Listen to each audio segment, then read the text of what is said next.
नमस्कार मित्रों, मैं Sunil Jaiswal, editor in chief खबरों के जद में आपका स्वागत, हार्दिक अभिनंदन। मित्रों, इस वक्त हम हैं महाराष्ट्र के अंबा जोगाई में, और अंबा जोगाई बीड जिले में आता है। और इस वक्त जो मैं आपसे मुखातिब हूं, साई पैलेस होटल के कमरा नंबर 105 से आपसे बातें कर रहा हूं। मित्रों, आज जो मैं चर्चा करने जा रहा हूं, समाज के हाले हकीकत, समाज के जो बड़े बड़े कर्णधार बनते हैं, समाज सेवा की और डींगे मारते हैं और समाज के नाम पर लोगों का एकत्रित करते हैं, भीड़ लगाते हैं, लाखों रुपये खर्च करते हैं, महाधिवेशन बुलाते हैं, महासम्मेलन बुलाते हैं, महासभा बुलाते हैं। मित्रों, आज मैं जो चर्चा करने जा रहा हूं, अंबा जोगई के एक स्वनाम धन्य धनाढ्य, जिनके अपने कई सारे colleges, schools, petrol pump, medicine, hotels का बहुत बड़ा व्यापार है। और मित्रों, उस महान हस्ती का नाम है राजकिशोर मोदी। लोग यहां जो उनके द्वारा उपकृत हैं,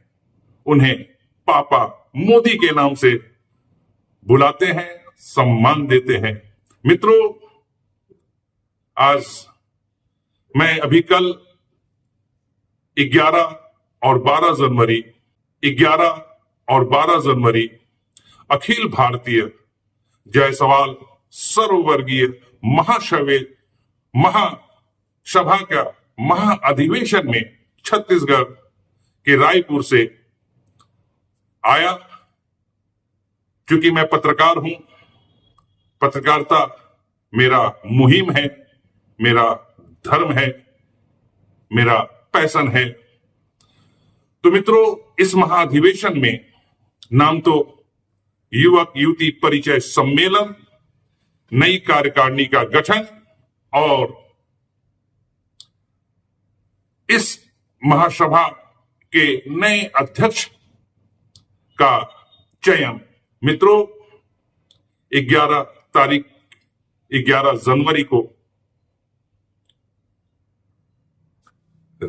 राजकिशोर मोदी को इस महासभा का अध्यक्ष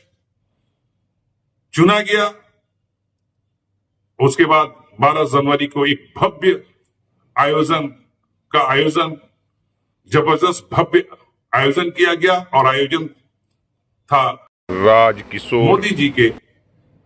कॉलेज में। विराट महासभा, विराट आतिथ्य,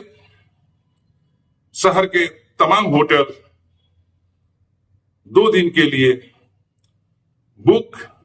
जिसमें पूरे भारत के कई शहरों से, कई जिलों से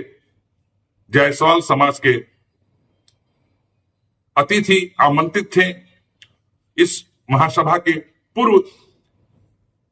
वर्तमान जो कार्यकारिणी थी, जो 11 तारीख तक रही, उसके तमाम मेंबरान, तमाम सदस्य और उसके अध्यक्ष भी थे, जिनके द्वारा पूरी का पूरा सर्वसम्मति से मोदी जी को अध्यक्ष मनोनीत किया गया, अध्यक्ष चुना गया। इस महाधिवेशन में गोवा के विधायक, जो कि केंद्रीय राज्य मंत्री हैं, उन्हें भी पूरी आमंत्रित किया गया था। उसके अलावा राजस्थान और अन्य राज्यों से कई सारे विधायक भी आमंत्रित किए गए थे। जबरदस्त भाषणबाजी हुई मित्रों, और तामझाम के साथ पूरी नारेबाजी, पापा मोदी जिंदाबाद। मित्रों, पापा मोदी जिंदाबाद क्यों न लगे, और इतना बड़ा समारोह क्यों न हो, जब कोई किसी समिति का महासभा का या किसी संस्था का अध्यक्ष पद पाने के लिए पैसे पानी की तरह खर्च करे, लाखों रुपए खर्च करे। जी हाँ मित्रों, आज किशोर मोदी के द्वारा आयोजित इस महासभा के महाअधिवेशन में तकरीबन जो अनुमान मैंने लगाया, तकरीबन 10 लाख रुपए खर्च किए गए। और यह खर्च समिति के किसी फंड से नहीं, बल्कि ने इस पद को अपनी बाहुबल तो नहीं कहेंगे, पैसे के बल पर अध्यक्ष पद को एक तरह से कहें तो पाया है। मित्रों, उस महासम्मेलन के दौरान तमाम आमंत्रित अतिथियों ने जो बातें आई निकल करके, उनके जो आंतरिक बैठकें हुई, कई सारी बैठकों में स्वयं से उपस्थित था, कुल मिला के कुल जमा बातें यही आई कि यह इस तरह के जो अधिवेशन होते हैं तामझाम वाले, सिर्फ और सिर्फ अपनी राजनीतिक स्वार्थ को पूर्ण करने के लिए, जिसके पीछे मंशा होती है कि बड़े बड़े मंत्रियों को, विधायकों को आमंत्रित करके अपने समाज की एक बहुत बड़ी आबादी को अपने साथ बताना, हजारों लाखों, और अपनी ताकत का एहसास कराना, और उस ताकत के बल पे राजनीतिक रसूख बढ़ाना, और राजनीतिक रसूख के माध्यम से अपने अपने जो भी उनके सीधे साधे व्हाइट कॉलर दिखने वाले धंधे हैं, उन्हें आगे बढ़ाना, राजनीतिक पैठ बढ़ाना, अपने साम्राज्य को बढ़ाना, ये मुख्य उद्देश्य होता है, जो कि कल के महाअधिवेशन में स्पष्ट दिख रहा था, जहां बातें कह गई थी कि पूरे देश भर से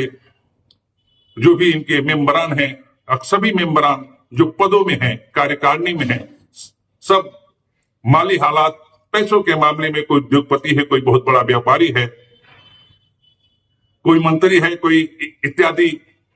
जो लाखों रुपए इस तरह के सम्मेलनों में खर्च कर सकते हैं, खर्च करके आ सकते हैं, खर्च करके होटलों में ठहर सकते हैं, खर्च करके शाही भोज का आनंद उठा सकते हैं, उन्हीं के लिए होता है इस तरह की महासभाओं का। से जो आम उस समाज के, जैसे हम जायसवाल समाज, कलर समाज की बात कर रहे हैं, जिसके अधिवेशन में इस तरह के समाज, अलग अलग जो भी समाज हैं, उसके नीचे तबके के लोग, जो आम लोग होते हैं, रोज खाते हैं, कमाते हैं, जिनके नाम पर ये अधिवेशन बुलाए जाते हैं और संख्या बल दिखाया जाता है, अपनी वाहवाही कराई जाती है और राजनीतिक पहुंच बनाई, उन आम लोगों से, उन आम जन से बातें तो मंचों से बड़ी बड़ी की जाती है कि उनके स्वास्थ्य सुविधाओं को देखेंगे, उनके गरीब बच्चों को पढ़ाई लिखाई पढ़ाने का सहयोग करेंगे, सहायता करेंगे, विवाह शादी में। परंतु मित्रों, हकीकत देखा जाए तो ऐसा कहीं कुछ नहीं होता। जहां तक मैं जिन इस तरह के अधिवेशनों में गया हूं, उसकी हाल ही हकीकत तो महसूस कर रहा था, परंतु अंबाजोगाई राजकिशोर मोदी के जलवे जलाल को देख करके अंदाजा लग गया कि यह हाथी के दांत खाने के और दिखाने के अलग होते हैं। मित्रों, ये बातें मैं क्यों कह रहा हूं? अगले वीडियो में जब मैं पूरी महासम्मेलन को आपको दिखलाया, अगले एपिसोड में देखा, और इसके साथ ही मैं कल मोदी जी का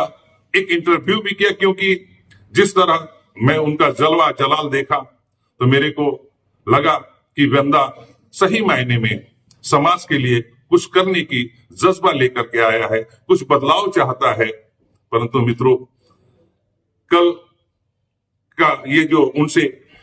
इंटरव्यू में को आप जरूर देखें कि उन्होंने जो उनके क्षेत्र हैं, बहुत ही आनंददायक, बहुत ही आकर्षक, आप पूरे इंटरव्यू देखेंगे तो इंटरव्यू के अंत तक जाते जाते आप राजकिशोर यानी कि पापा मोदी के जलवा जलाल, उनके विशाल हृदयता के कायल हो जाएंगे। परंतु मित्रों, यह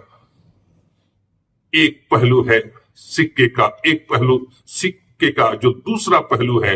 हाथी के जो दिखाने के दांत हैं। तो कल तक का जो जलवा था और इंटरव्यू में जो उन्होंने कहा वो हाथी के दिखाने वाले दांत थे मित्रों, और जो चबाने और खाने वाले दांत हैं वो दांत मुझे आज दिख गए। मित्रों, आप जानते हैं कि हमारा जो ये खबरों की जो चैनल है, इसमें किसी भी प्रकार का हमें कोई भी विज्ञापन इत्यादि नहीं मिलते। और मित्रों जानते होंगे चैनल चलाने के लिए कितने सारे खर्च, कहां रायपुर, कहां अंबाजोगाई, कहां भारत के अलग अलग स्टेट जहां आपका चैनल जाता है और आपको तमाम ऐतिहासिक और पर्यटन स्थलों को दिखलाता है, कई सारे इंटरव्यूज भी करता है और भी तमाम तरह की चीजें आप तक लेकर के हम आते हैं। तो मित्रों, इसमें समय भी लगता है, पैसे भी लगते हैं, और यह जो खर्च है 1000, 500, 2000 के खर्चे नहीं आते हैं। मित्रों, बताते चलो, प्रत्येक महीने कम से कम जिस तरह की मैं यात्राएं करता हूं, जिस तरह के आप तक मैं एपिसोड पहुंचाता हूं, जो कंटेंट पहुंचाता हूं, उसके पीछे प्रत्येक महीने अगर एक एवरेज निकाला जाए तो 25 से 50,000 रुपए तक के खर्च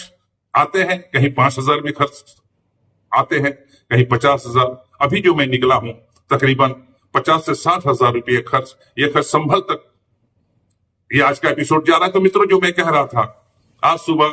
मैं किशोर शेखर मोदी, जिन्होंने कल मुझे मेरी चैनल जिस तरह के मैं उनके कवरेज कर रहा था, देख करके उन्होंने मुझे अपने इस नई कार्यकारिणी में जो मीडिया सेल होता है उसे ऑफर किया, जिसके सिलसिले में आज मैं बात करने गया था। मित्रों, हम तो आज रात किशोर मोदी नहीं हैं, और भी जो बड़े बड़े धनाढ्य इसमें आए थे उनमें से भी नहीं है। हम एक साधारण से अखबार और यह लोकप्रिय चैनल चलाते हैं। हमारे आमदनी के, इनकम के साधन संसाधन बहुत ही सीमित है, और इन तमाम तरह के खर्चे के लिए हमें लोगों से, जिनके कार्यक्रमों को हम अटेंड करते हैं, उनके रिकॉर्डिंग करते हैं, उनसे अपेक्षाएं रहती हैं कि उनसे कुछ हमें सहयोग मिलेगा, और उस सहयोग राशि से हम अगले कार्यक्रम, अगले एपिसोड के लिए कहीं और निकलेंगे, किसी अन्य कंटेंट पे आपसे चर्चा करेंगे। परंतु उन्होंने जिस तरह के आज उन्होंने व्यवहार किया, आपके इस सुनील जायसवाल, जो कि खबरों की जद चैनल का एडिटर इन चीफ है, उन्होंने कहा कि यही वजह है कि समाज आगे नहीं बढ़ता, कि कहीं भी पैसे के मामले में, क्योंकि मित्रों मैंने उनसे कहा कि चैनल उतने संसाधन नहीं है, न ही मेरे कोई बहुत बड़े व्यापार है जहां की आमदनी में इस तरह। मित्रों, समाज सेवा, मैं उनसे कहा कि समाज सेवा के लिए क्या धनाढ्य होना जरूरी है? पैसे खर्च करके इस समाज सेवा की जा सकते हैं। जो करोड़पति हैं, अरबपति हैं, बड़े बड़े बिजनेसमैन हैं, क्या समाज सेवा का ठेका उन्हीं के पास है कि वो लाखों रुपए खर्च कर सकते हैं? और जो अपना श्रम लगाते हैं, तन लगाते हैं, मन लगाते हैं, वो समाज सेवा नहीं कर सकते हैं। अखबार चलाना, अखबार निकालना, चैनल चलाना क्या समाज सेवा नहीं है? किसी भी समाज की बातों को आम लोगों तक पहुंचाना क्या यह समाज सेवा नहीं है? समाज सेवा क्या यही होता है कि हम अध्यक्ष पद को पैसे के बल पे खरीद लें, कार्यकारिणी में पैठ बना लें, जो लाखों का खर्च कर सकते हैं, शाही भोज दे सकते हैं, पर्यटन अधिवेशन और सम्मेलन के नाम पर पर्यटन करा सकते हैं, वही समाज सेवक से भी होते हैं? मित्रों, जब उन्होंने कहा इस तरह का, यही वजह है कि समाज आगे नहीं बढ़ता है कि आप लोग तुरंत पैसे पे आ जाते हैं, जबकि मैं पैसे उनसे अपने घर चलाने के लिए नहीं, बल्कि चैनल के लिए, चैनल में होने वाले खर्च के लिए कहा कि सहयोग आपको करना चाहिए। जहां लाखों रुपए के खर्च आप इस तरह के सम्मेलनों में करते हैं, तो इस सम्मेलन का लिए जो हम मेहनत करते हैं, पूरी कवरेज देते हैं, उसके लिए भी तो कुछ राशियां होनी चाहिए। तो उन्होंने टका से जवाब दिया कि आपको बुलाया किसने था। तो मित्रों, मैं आप पे छोड़ता हूं, और इस तरह के जो धन के गुमान से जो समाज में अपना एक छवि गढ़ लेते हैं, पापा मोदी बन जाते हैं, इसकी हकीकत यही है कि ये हाथी के दिखने वाले दांत हैं, इनके चबाने वाले दांत कहीं और है, जो कि कहीं ना कहीं राजनीतिक पहुंच, राजनीतिक मनसा और राजनीतिक रसूख के बल पे अपने साम्राज्य को इन किन प्रकारेण तरीके से करोड़पति से अरबपति, लाखपति से करोड़पति बनाने के हथकंडे हैं। और अपने अपने, और क्या बताऊं मित्रों, बस इतना ही। अगर आपको हमारी बातें और ये बातें, जाहिर सी बात है, कल के सम्मेलन में आए तकरीबन 400-500 अतिथि तक ये वीडियो जरूर पहुंचेगा, वे जरूर देखेंगे। और मित्रों, और भी बातें जानना है तो अब आपसे आग्रह है हाथ जोड़ करके कि आप इस वीडियो के संबंध में स्वयं मोदी जी से चर्चा करें कि आखिर सुनील जायसवाल ने आपके पूरे आयोजन को इतनी शिद्दत के साथ, इतनी मेहनत के साथ कवरेज किया, आप लोगों तक पहुंचाया, उनका एक इंटरव्यू भी किया। आखिर वजह क्या है कि एक दिन में उनको ऐसा, उनका अंदर का खाने वाला कौन सा दांत दिख गया, जिसके चलते अभी चर्चा करने के लिए मुझे बाध्य होना पड़ा। तो मित्रों, इसी के साथ आप सभी को बहुत बहुत धन्यवाद। अगर आपको घृतता लग रही है, मेरी बातों में सच्चाई लग रही है, तो आप जग जाएं और इस तरह के महाधिवेशन, जो सिर्फ और सिर्फ रसूख बढ़ाने के लिए राजनीतिक और अपने पीछे एक बहुत बड़ी भीड़, लाखों की भीड़, इन्होंने कल के बाद में कहा कि अगला जो अधिवेशन दिल्ली में होना है उसमें लाखों लोगों को लेके जाना है और उनके ठहरने, रहने, आने जाने का टोटल खर्च आज किस मोदी और उनके कार्यकारिणी के जो बड़े बड़े धनाढ्य हैं उनके द्वारा आयोजित किया जाना है। तो मित्रों, आप समझ सकते हैं कि सच्चाई क्या है। हाथी के दांत और खाने के, दिखाने के। और धन्यवाद।